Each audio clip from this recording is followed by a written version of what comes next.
Introduction. ऐसे वाक्यों में ता था, ती थी, ते थे, आ ई ए जैसे खाया, उठा, पढ़ा इत्यादि शब्द आते हैं। सेंटेंस के वाक्य के अंत में ता था, ती थी, ते थे या ये उठा, पढ़ा, लिखा, खोया, सोया ये सब शब्द आते हैं। इसकी हेल्पिंग वर्ब है डिड। ये एक वचन हो या बहुवचन हो, सिंगुलर हो या प्लूरल हो, दोनों के साथ डिड का यूज होता है। इसका अफर्मेटिव कैसे बनाएंगे? इसका रूल है सब्जेक्ट प्लस मेन वर्ब का second form plus object plus other word. साधारण वाक्यों में हेल्पिंग वर्ब नहीं लगाते हैं, इसमें क्रिया का सेकेंड फॉर्म लगाते हैं। हम लोग प्रेजेंट इंडेफिनिट टेंस में क्या किए थे कि उसमें हेल्पिंग वर्ब न लगा के यस या ईएस लगाए थे, उसी तरह इसमें वर्ब का सेकेंड फॉर्म लगता है। एज वह जाता था, तो बस इसका हो जाएगा ही वेंट। इसमें कोई हेल्पिंग वर्ब नहीं लगेगा, सिंपल सा करना है सब्जेक्ट प्लस मेन वर्ब का सेकेंड फॉर्म लगा देना है। अगर निगेटिव हो या इंट्रोगेटिव हो तो उसमें डिड का यूज होगा। इसका निगेटिव सेंटेंस कैसे बनाते हैं? इसका रूल है subject plus did not plus verb का first form plus object plus other word.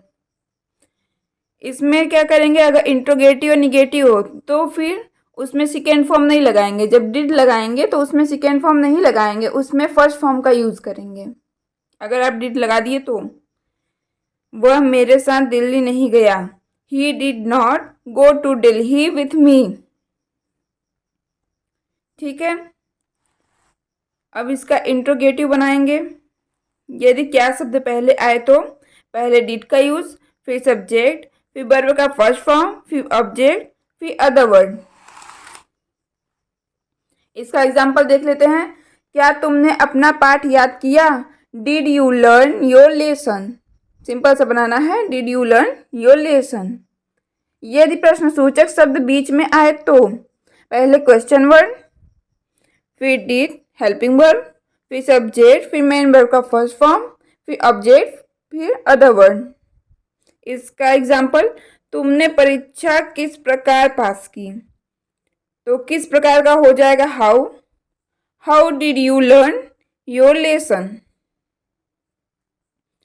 यदि कौन आए तो पहले हु, फिर मेन वर्ब का सेकेंड फॉर्म, फिर ऑब्जेक्ट, फिर अदर वर्ड। यह घड़ी किसने चुराई? Who stole this his watch. यह घड़ी किसने चुराई? Who stole this watch. यदि कभी नहीं आए तो उसका ट्रांसलेट कैसे करते हैं? यदि कभी नहीं आ गया तो उसका ट्रांसलेट कैसे करेंगे? पहले लगाएंगे सब्जेक्ट, फिर नेवर, फिर मेन वर्ब का सेकेंड फॉर्म, फिर ऑब्जेक्ट या अदर वर्ड। तो एक होता है नहीं, एक होता है कभी नहीं। ठीक है, तो नहीं जहाँ पे आएगा वहाँ पे डिड नॉट लगाते हैं, और कभी नहीं आया तो वहाँ पे डायरेक्ट बस नेवर लगा देंगे। जैसे मेरे पिताजी ने मुझे कभी नहीं पीटा, my father never beat me. Interrogative negative, subject के बाद नॉट लगा देते हैं। क्या कल तुम स्कूल नहीं गए? Did you not go to school yesterday. Okay, आपको ये पास्ट इंडेफिनिट टेंस समझ आ गया होगा। तो हम चलते हैं पास्ट कॉन्टिन्यूअस टेंस की तरफ।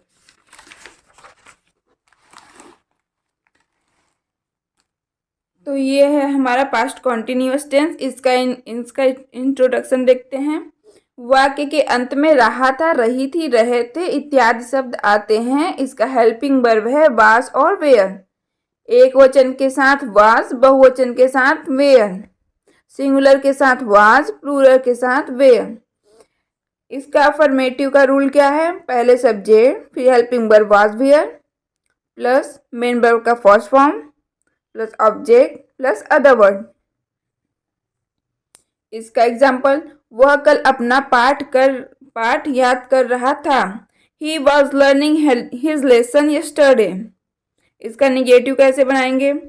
सब्जेक्ट प्लस वो helping verb plus not plus main verb के फर्स्ट फॉर्म में ING plus object plus other verb. जैसे आप प्रेजेंट कंटिन्यूअस में बनाए थे उसमें भी रहा रही जहाँ पे भी आए आपको आईएनजी लगा देना है, बस इसका हेल्पिंग वर्ब चेंज करना है, बाकी सबका ट्रांसलेट वैसे ही होगा। बस आपको सब में हेल्पिंग वर्ब देखना है कि कौन से टेंस में कौन सा हेल्पिंग वर्ब लगता है। वे मैदान में क्रिकेट नहीं खेल रहे थे। They were not playing cricket in the field. Interrogative rule वही है। एग्जाम्पल देख लेते हैं। क्या वह बच्चा रो रहा था? Was that child weeping? वह बच्चा क्यों रो रहा था? Why was that child weeping? क्या वह बच्चा नहीं रो रहा था? Was that child not weeping? Okay, अब आ गया हमारा पास्ट परफेक्ट टेंस। इनका इंट्रोडक्शन है। वाक्य के अंत में चुका था, चुकी थी, चुके थे आदि शब्द आते हैं, या लिया था, दिया था, खाया था, पिया था, सोया था इत्यादि शब्द आते हैं। इसका हेल्पिंग वर्ब है हैड।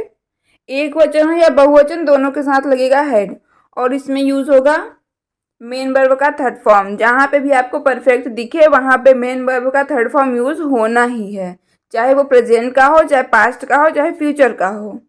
और कंटिन्यूअस जहाँ लगे वहाँ वर्ब के में आईएनजी लगेगा। तीनों में यही रूल है।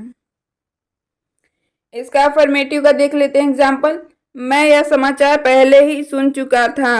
आई had already heard this news. Heard का फर्स्ट फॉर्म हो जाएगा हियर, इसका थर्ड फॉर्म लगाएंगे हियर्ड। निगेटिव, वह कल मिर्जापुर नहीं गया था। He had not gone to Mirzapur yesterday. Interrogative, क्या तुम पहले कभी दिल्ली गए थे? Had you ever been to Delhi before? गए थे। Have you ever been to Delhi before?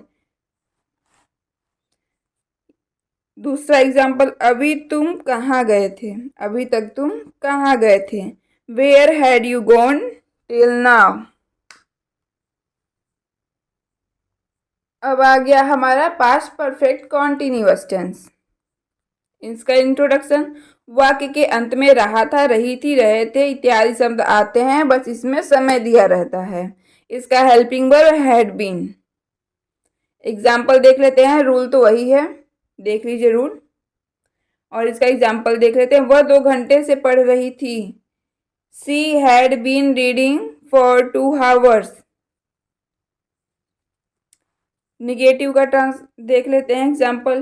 पिताजी 2 महीने से दफ्तर नहीं जा रहे थे। Father had not been going office for 2 months। यहाँ पे क्या है, 2 महीने हैं, 2 महीने में ये निश्चित समय नहीं है, इसलिए यहाँ पे लगाया है फॉर। अगर यहीं 2 बजे होता तो यहाँ पे हो जाता सिंस। इंट्रोगेटिव कैसे बनाएंगे। क्या वो लड़का 2 घंटे से रो रहा था? Had that boy been weeping for 2 hours? यदि प्रश्न सूचक शब्द बीच में आए तो एग्जाम्पल, तुम 1 घंटे से क्या कर रहे थे? What had you been doing for 1 hour? ये हो गया हमारा पास्ट। पास्ट के चारों पार्ट हो गए खत्म। अब आएगा हमारा फ्यूचर। चलते हैं फ्यूचर की तरफ।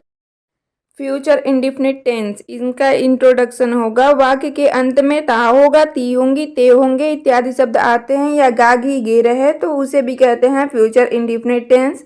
इसका हेल्पिंग वर्ब होगा विल या सेल। आई और वी के साथ सेल का, बाकी सभी के साथ विल का यूज होगा। जैसे सिंपल फ्यूचर टेंस बनाया जाता है वैसे सिंपल फ्यूचर इंडिफिनिट टेंस भी बनाया जाता है। इसका अफर्मेटिव होगा, रूल वही है। सब्जेक्ट प्लस विल या shall, helping verb plus main verb का first form plus object plus other word. इसका एग्जांपल देख लेते हैं। मेरे पिताजी आज दिल्ली जाएंगे। My father will go to Delhi today. Simple सा बनाना है, सिर्फ यहाँ पे हेल्पिंग वर्ब लगाना है, बाकी कुछ नहीं करना है। एक नोट देख लेते हैं। धमकी या अनिवार्यता या आवश्यकता प्रकट हो तो आई और वी के साथ विल का प्रयोग और शेष के साथ सेल का यूज होता है। जहाँ पे धमकी दिया जाए या आवश्यकता हो या अनिवार्यता हो तो वहाँ के साथ इसका उल्टा कर देते हैं।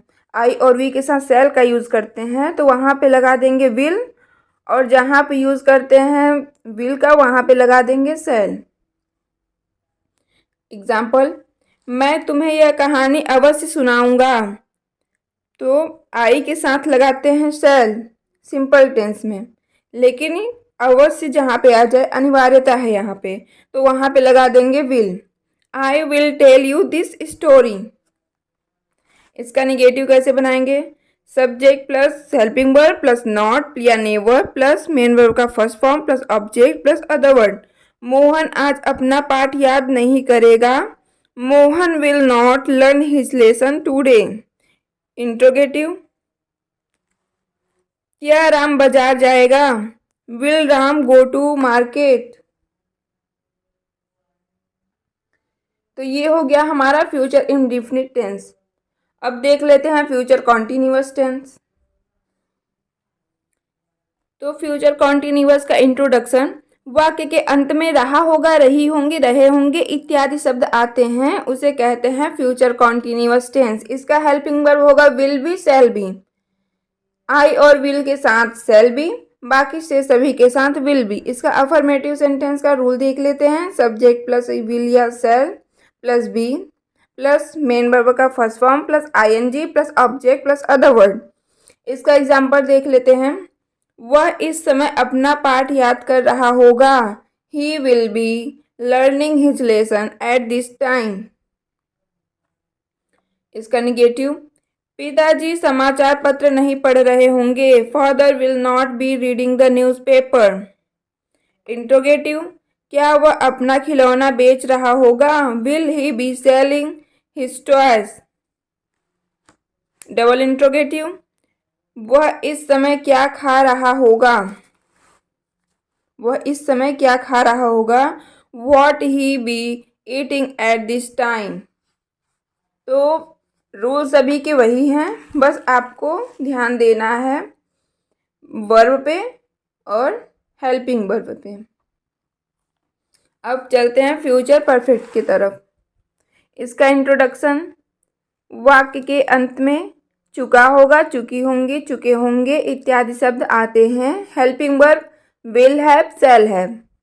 यहाँ पे परफेक्ट है तो यहाँ पे वर्ब में यूज होगा थर्ड फॉर्म। आई और वी का आई और वी के साथ शैल है। यहाँ मैंने मिस्टेक कर दिया। आई और वी के साथ शैल है, बाकी सभी के साथ विल हैव का यूज होगा। इसका नोट, समय तक के लिए बाई टाइम, जैसे by tomorrow, by today, by 2 o'clock। समय तक, मैं इतने समय तक आ जाऊंगा, मैं 2 बजे तक आ जाऊंगा, मैं कल तक आ जाऊंगा, तो इसके लिए लगा देते हैं बाई। इसका अफर्मेटिव, एज सोमवार तक मैं दिल्ली आ चुकूंगा, तो इसका हो जाएगा I shall have returned from Delhi by Monday. Negative, वह शाम तक किताब नहीं लिख चुकेगा। He will not have written this book by evening. क्या वह 3 महीने तक दिल्ली से वापस आ चुकेगा? Will he have return from Delhi till 3 months। तो ये हो गया हमारा फ्यूचर परफेक्ट टेंस। अब हम चलते हैं फ्यूचर परफेक्ट कॉन्टिन्यूअस, जो कि हमारा लास्ट चैप्टर है। इसके बाद आपको सभी टेंस की जानकारी हो जाएंगी। अब ये है हमारा फ्यूचर परफेक्ट कॉन्टिन्यूअस टेंस। इसका इंट्रोडक्शन होगा, वाक्य के अंत में रहा होगा, रही होंगी, रहे होंगे इत्यादि शब्द रहता है और कार्य के जारी रहने का समय दिया रहता है।